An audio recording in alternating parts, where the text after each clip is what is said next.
नमस्कार, आप देख रहे हैं नया भारत दर्पण समाचार और मैं हूं आपके साथ कीर्ति सिंह। आइए रुक करते हैं खबर की ओर।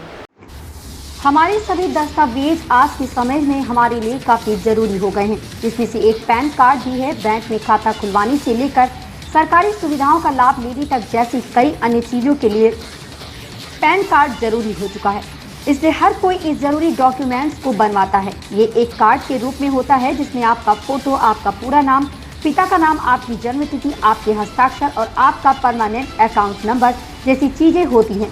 इसे आप दो तरह से अप्लाई कर सकते हैं, पहला ऑनलाइन और दूसरा ऑफलाइन। लेकिन जब ये कार्ड गुम हो जाता है या फिर चोरी हो जाता है तो आमतौर पर देखा जाता है कि लोग काफी परेशान हो जाते हैं। ऐसे में ये जानना जरूरी हो जाता है कि ऐसी स्थिति में क्या किया जाए। आखिर इस पैन कार्ड को दोबारा बनाने का क्या तरीका है, तो चलिए आपको इसके बारे में बताते हैं। सुहेलदेव भारतीय समाज पार्टी के अध्यक्ष ओम प्रकाश राजभर ने कहा कि वह विधानसभा चुनाव में भाजपा के साथ सशर्त गठबंधन करने को तैयार हैं। उन्होंने प्रदेश में सामाजिक न्याय समिति की रिपोर्ट लागू करने और पूर्ण शराबबंदी सहित 7 सूत्री मांग रखी है। राजभर ने कहा कि 27 अक्टूबर को मऊ के हलधरपुर में होने वाली भागीदारी संकल्प मोर्चा की महापंचायत रैली में गठबंधन की घोषणा की जाएगी। लखीमपुर हिंसा का रिक्रिएशन करने के बाद शुक्रवार को पुलिस की विशेष जांच कमेटी पूर्व केंद्रीय मंत्री व कांग्रेस नेता अखिलेश दास के भतीजे अंकित दास और उसके साथ लतीफ काले को लेकर लखनऊ पहुंची। करीब 4 घंटे तक लखनऊ के 4 ठिकानों को पुलिस की विशेष जांच कमेटी ने खंगाला। इस दौरान उसके हुसैनगंज स्थित MI अपार्टमेंट से असलहा बरामद किया। इसके बाद टीम उसे लेकर लखीमपुर निकल गई। प्रदेश में कोयला संकट बरकरार है। विद्युत आपूर्ति सुचारू करने के लिए सरकार को अतिरिक्त व्यवस्थाएं करनी पड़ रही हैं। दशहरे पर पिछले कई दिन की तरह बिजली खरीद कर व्यवस्था बहाल रखी गई। कोयले की कमी के कारण प्रदेश के विद्युत संयंत्रों में बिजली का भरपूर उत्पादन नहीं हो पा रहा है। सभी संयंत्र अपनी क्षमताओं में कम पर काम कर रहे हैं। शुक्रवार को परीक्षा में मात्र 8000 मीट्रिक टन कोयला शेष रह गया, यानी इससे बस आधे दिन ही संयंत्र चलाया जा सकता है।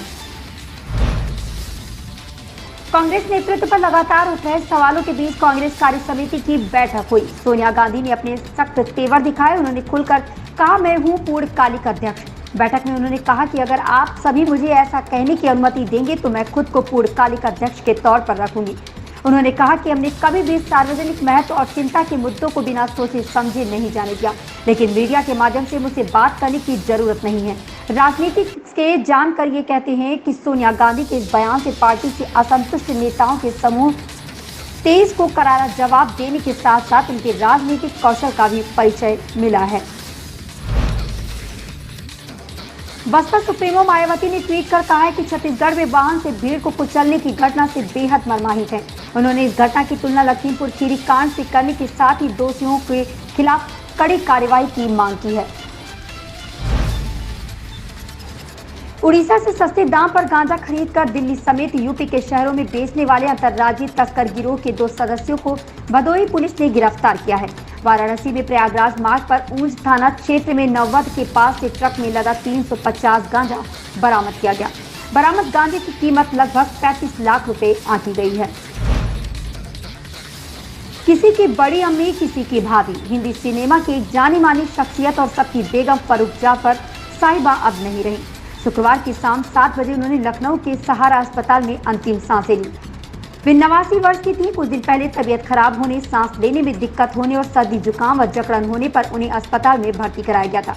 उनकी 2 बेटियां हैं, एक शाहीन जो विशेष खंड में रहती हैं और दूसरी वरिष्ठ पत्रकार व लेखक मेहरू जाफर हैं।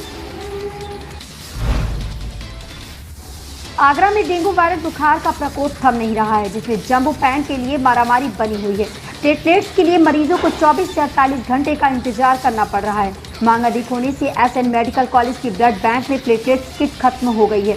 निजी ब्लड बैंकों में भी समिति स्टॉक ही बचा है।